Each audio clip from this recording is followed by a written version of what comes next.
Assalamualaikum warahmatullahi wabarakatuh. Salam jumpa kembali dengan saya Surono untuk kita bersama-sama membahas mengenai mengembangkan lembaga sertifikasi profesi pihak satu pendidikan dan bagaimana manfaatnya. Apa itu LSP pihak satu pendidikan?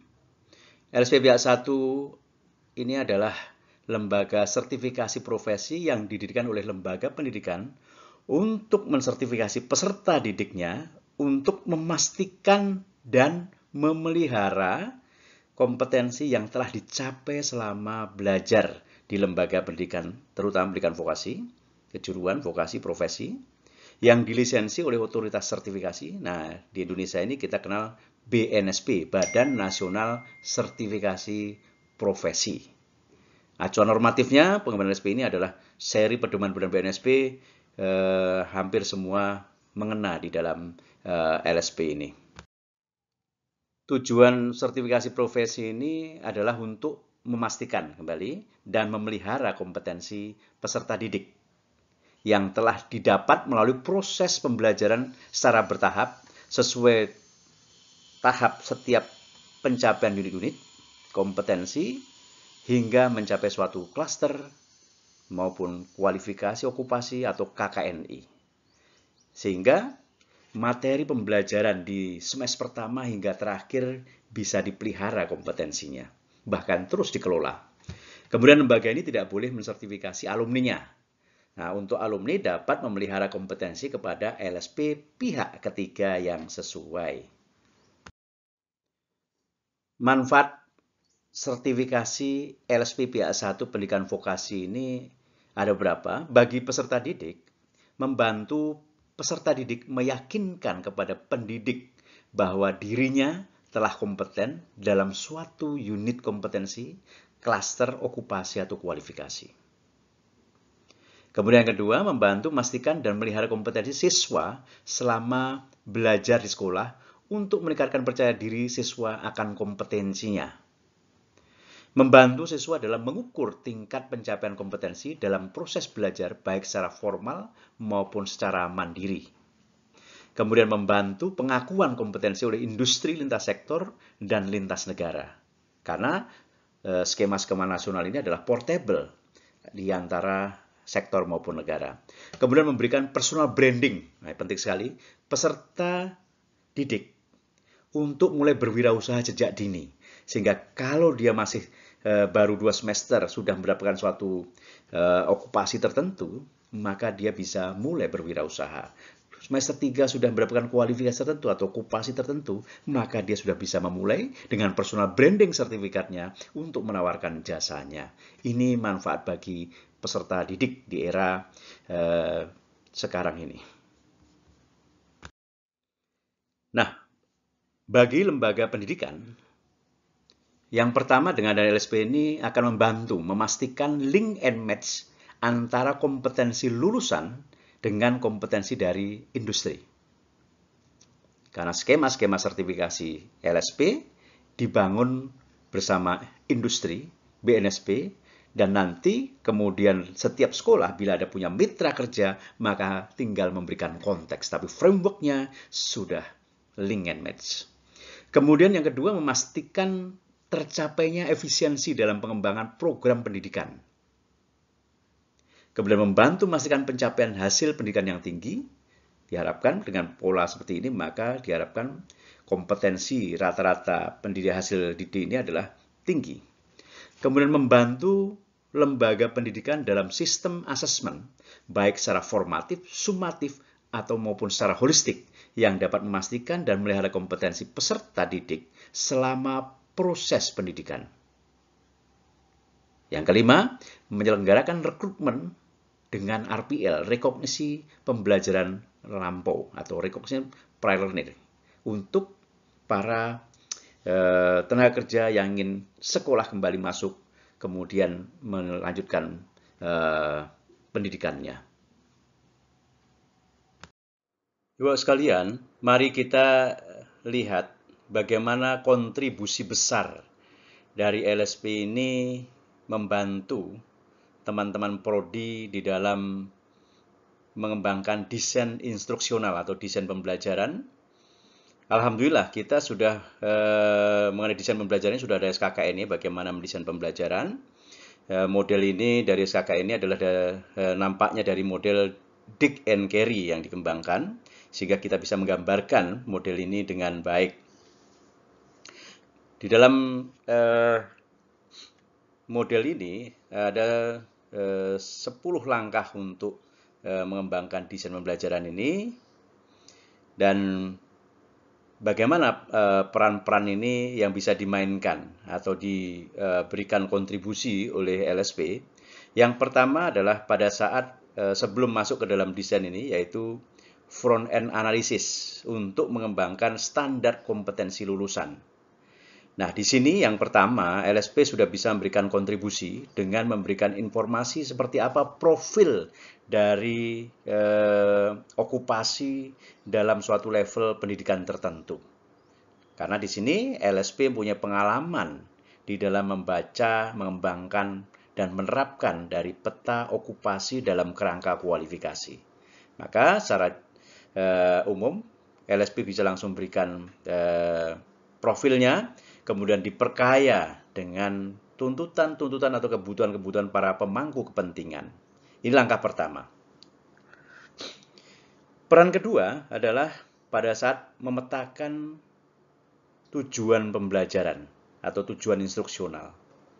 Di dalam desain instruksional ada 4 langkah yang menghasilkan peta dari tujuan pembelajaran.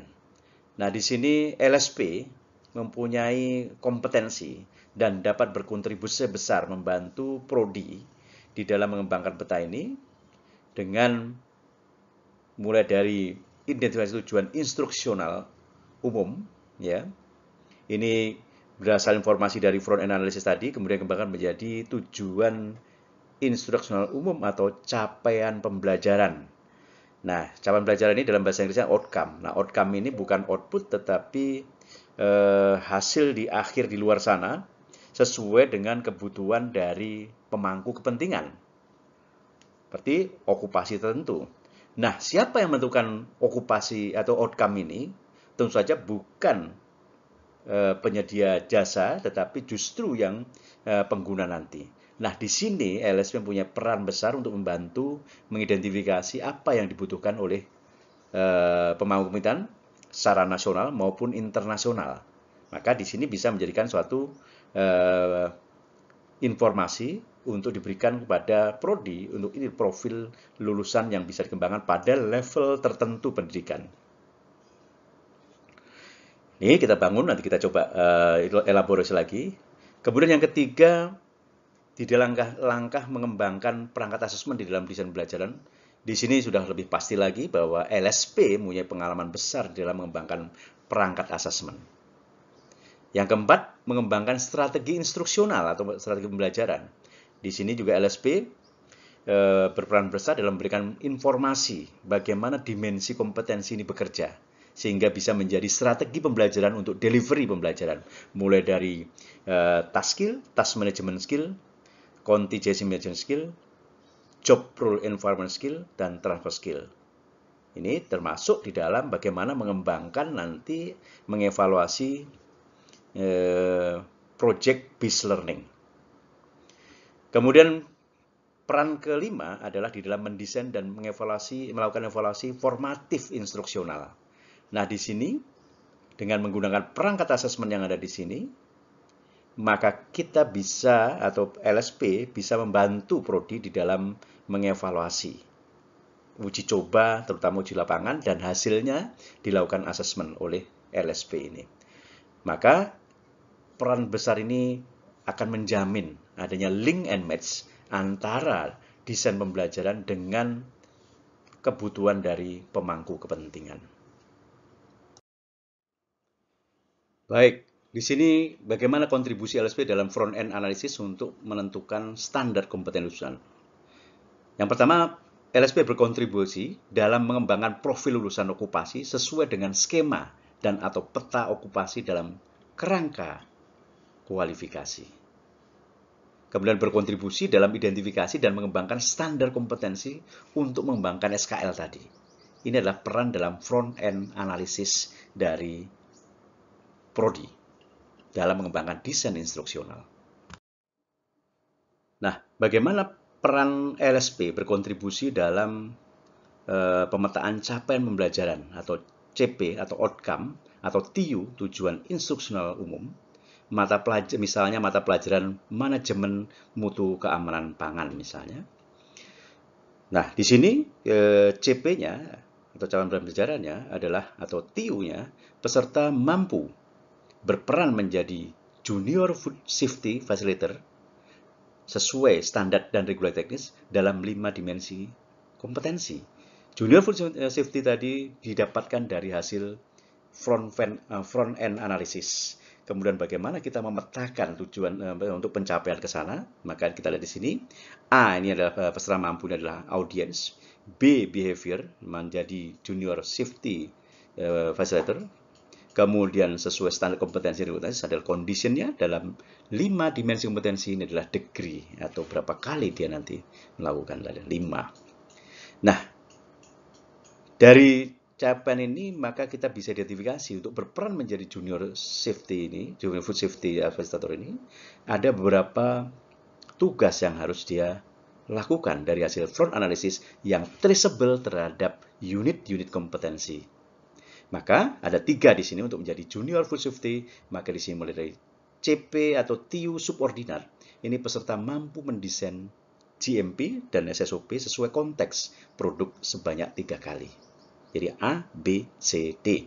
Kemudian subordinat kedua adalah peserta mampu menerapkan GMP atau CPOP sesuai konteks produk sebanyak 3 kali. Kemudian subordinat ketiga adalah peserta mampu melakukan pengujian organoleptik produk pangan pada kegiatan inspeksi keamanan pangan sebanyak 3 jenis produk.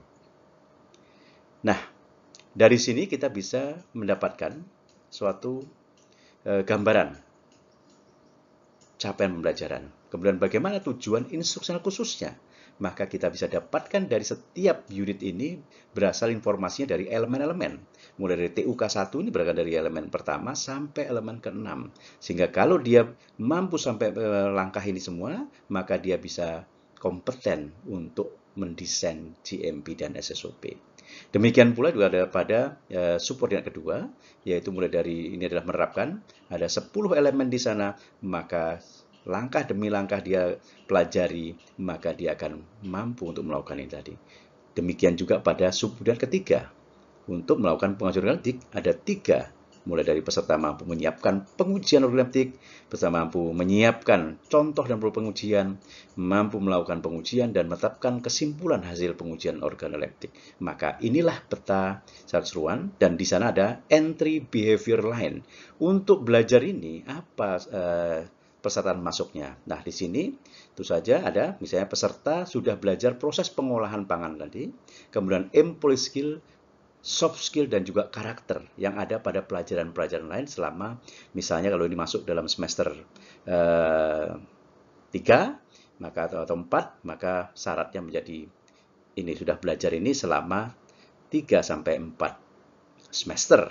Itulah entry behavior line. Maka kita bisa gambarkan bahwa ini dalam 1 semester ini peserta sudah bisa mampu menjadi junior food safety facilitator.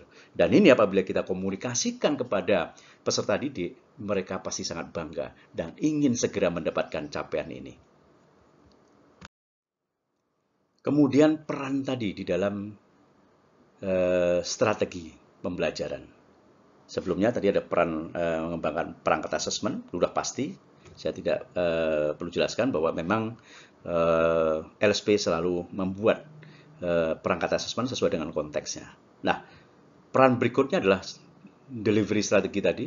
Bagaimana sebagai contoh ini adalah bagaimana kita mendeliver 5 dimensi kompetensi dalam pendidikan tadi. Dalam proses pembelajaran, mulai dari keterampilan tugas atau task skill ini, bagaimana secara sekuen kita bangun. Kemudian task management skill, jadi kita bahwa tadi, bahwa contoh tadi, ini adalah misalnya masing-masing tugas tadi, bagaimana memastikan dia kompeten untuk melakukannya. Kita ajarkan bagaimana mereka melakukan task itu. Biasanya ini tidak terlalu sulit. Kemudian task management skill, bahwa dia punya 3 tugas, bagaimana mereka ini mengelola tugas ini dari 3 tadi. Bagaimana melakukan work pada saat dia harus juga menerapkan yang lainnya.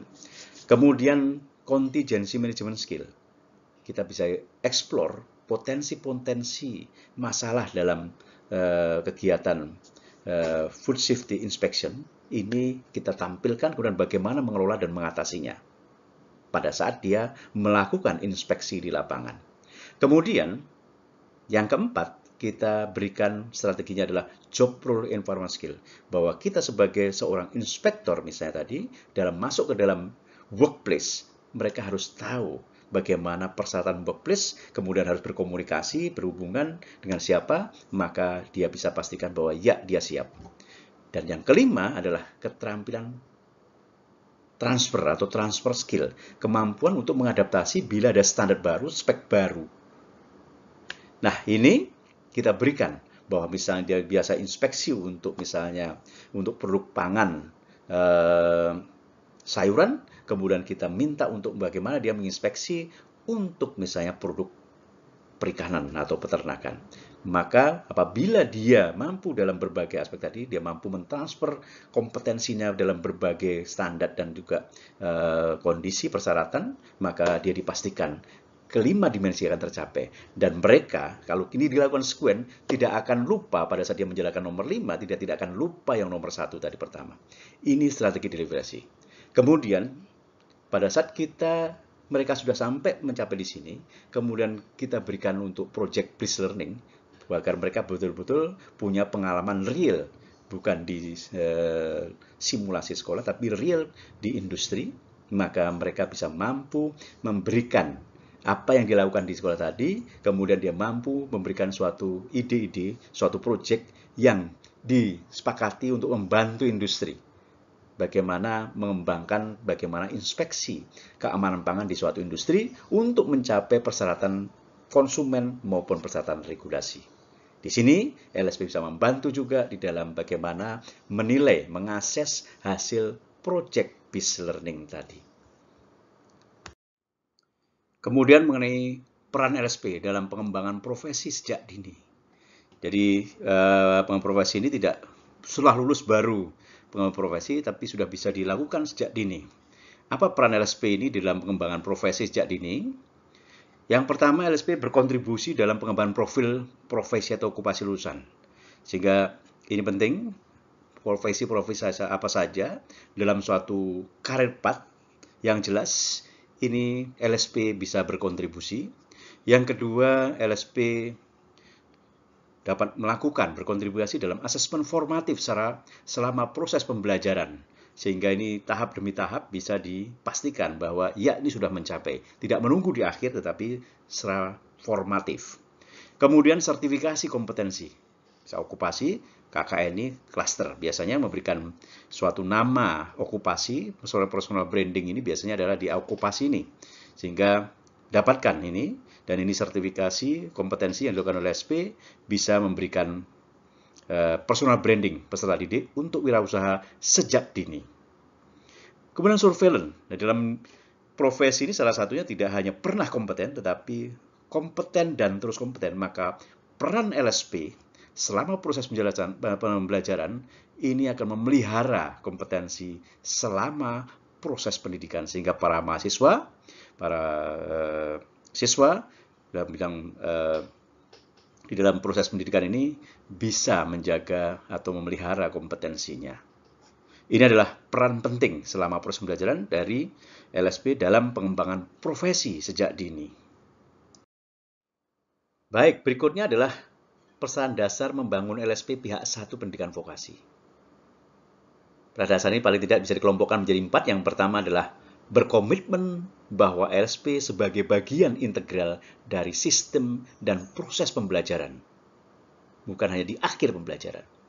Kemudian tersedia standar kompetensi SKKNI, bisa standar internasional atau standar khusus. Kemudian lembaga pendidikan menerapkan program pendidikan berbasis kompetensi. Dan yang keempat, seharusnya memiliki TUK, tempat uji kompetensi, atau tempat kerja. Jadi tempat uji kompetensi adalah tempat kerja atau simulasi tempat kerja yang baik. Ini adalah pesan dasar dari LSP pihak 1. Nah, bagaimana langkah-langkah mengembangkan LSP pihak 1 pendidikan vokasi ini? Yang pertama, memastikan komitmen manajemen lembaga pendidikan. Seberapa punya komitmen untuk menggunakan LSP ini di dalam program pembelajaran atau proses pembelajaran. Menyiapkan sumber dayanya tentu saja, mengembangkan sistem manajemen mutu LSP-nya, kemudian menerapkan sistem manajemen mutu dan validasi sistem manajemen mutu, baru pengajuan lisensi kepada BNSP.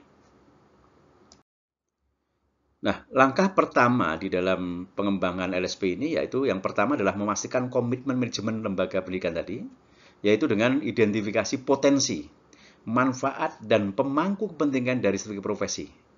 Siapa saja di sini?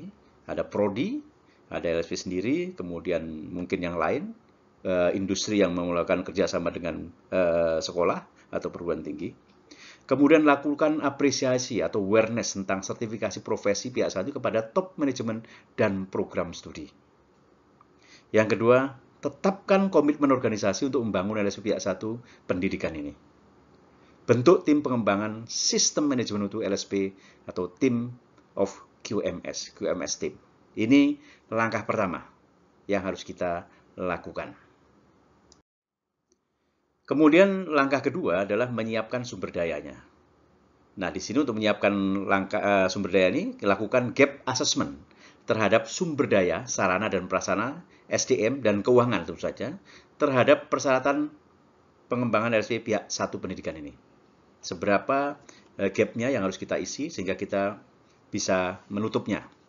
Kemudian lakukan pelatihan, penerapan, dan dokumentasi QMS LSP pihak 1 terhadap tim QMS dalam mengembangkan sistem manajemen mutu LSP dan didokumentasikan. Baru yang ketiga, lakukan pelatihan asesor kompetensi, auditor LSP, dan pengembangan skema sertifikasi. Ini yang harus kita siapkan sumber dayanya. Langkah ketiga adalah mengembangkan sistem manajemen mutu LSP atau jaminan mutu LSP. Nah, yang pertama, kembangkan sistem manajemen mutu LSP yang didokumentasikan dalam panduan mutu. SOP ini terdiri langkah-langkah prosedur dan instruksi kerja, kemudian formulir dan dokumen pendukung lainnya seperti standar kompetensi, skema sertifikasi, perangkat asesmen, rencana asesmen. Kemudian lakukan pravalidasi untuk memastikan bahwa sistem yang kita buat ini sesuai dengan standar dan regulasi teknis. Ini adalah langkah ketiga mengembangkan sistem manajemen mutu LSP. Kemudian langkah keempat adalah menerapkan sistem manajemen mutu LSP. Nah, setelah tadi dokumen sistem jaminan mutu yang berwujud dalam panduan mutu SOP yang terdiri dari langkah dan instruksi kerja, kemudian rekaman dan juga dokumen pendukung, maka kita pada langkah keempat ini adalah menerapkannya. Nah, sebelum menerapkan, kita harus latih karyawan sesuai dengan bagiannya dan SOP yang digunakan untuk mengoperasikan sistem manajemen mutu. Kemudian, lakukan uji coba penerapan seluruh sistem dan SOP untuk mengoperasikan LSP. Kemudian, lakukan monitoring untuk memastikan seluruh sistem dapat dioperasikan. Ini adalah langkah keempat. Ini langkah keempat untuk bagaimana menerapkan sistem manajemen mutu LSP. Berikutnya adalah langkah kelima. Langkah kelima ini validasi sistem manajemen mutu LSP. Nah, pada saat lagi sedang diuji coba tadi, lakukan audit internal terhadap penerapan sistem manajemen mutu LSP tadi. Kemudian lakukan perbaikan sesuai dengan permintaan tindakan koreksi atau CAR, Corrective Action Request, dari hasil audit tadi. Kemudian lakukan verifikasi hasil perbaikan. Tetapkan status dari hasil verifikasi apakah sudah memuaskan atau belum. Apabila sudah memuaskan, ajukan permohonan lisensi kepada BNSP. Nah, kalau kita gambarkan seluruh langkah tadi dalam kerangka program, maka langkah pertama ini harus membangun komitmen manajemen tadi. Yang ini, komitmen ini nanti akan diapresiasi, diarahkan betul-betul seberapa komitmen LSP ini untuk dikembangkan di suatu perguruan tinggi. Langkah kedua, lakukan gap assessment tadi, baik itu entitas, skema, standar, dan juga SDM-nya. Kemudian mengembangkan skema sertifikasi, kemudian bentuk tim QMS, Quality Management System, kemudian mengembangkan QMS, melalui untuk sebelumnya bisa dilakukan pelatihan QMS dan LSP dan dokumentasi. Setelah dikembangkan, lakukan pravalidasi tentu saja oleh orang-orang yang sudah terlatih untuk pelatihan audit QMS ini untuk memastikan bahwa sistem jaminan mutu atau sistem mutu dari LSP ini sudah konform dengan standar dan regulasi teknis. Kalau sudah sesuai sistem, maka lakukan penerapan. Sebelum penerapan, maka latih karyawannya mulai dari front office sampai bagaimana proses sertifikasi tadi. Kemudian verifikasi atau validasi yang dilakukan oleh auditor internal juga untuk memastikan apakah sistem ini bisa diterapkan dalam proses sertifikasi, baru mengajukan permohonan lisensi kepada BNSP. Sedangkan proses lisensi dari BNSP kalau kita gambarkan secara ringkas, ini LSP yang sudah siap tadi, sudah diuji coba, sudah divalidasi, maka melakukan permohonan kepada BNSP. BNSP akan menugaskan tim asesor lisensi, kemudian melakukan asesmen, melaporkan, dan bila perlu penugasan komite teknis, rekomendasi, kemudian baru ada pemberian sertifikat lisensi.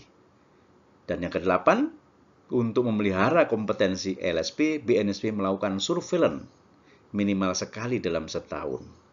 Ini adalah proses lisensi LSP oleh BNSP. Alhamdulillah, kita sudah dapat mengidentifikasi bagaimana mengembangkan LSP pada pihak satu yang banyak sekali manfaatnya untuk memastikan bahwa lembaga pendidikan tadi betul-betul sudah berbasis kompetensi, membantu memastikan link and match, mengembangkan profesi sejak dini, hingga bagaimana kita menghasilkan TUK yang betul-betul bisa menjadi praktek yang baik dari suatu industri. Terima kasih. Wassalamualaikum warahmatullahi wabarakatuh.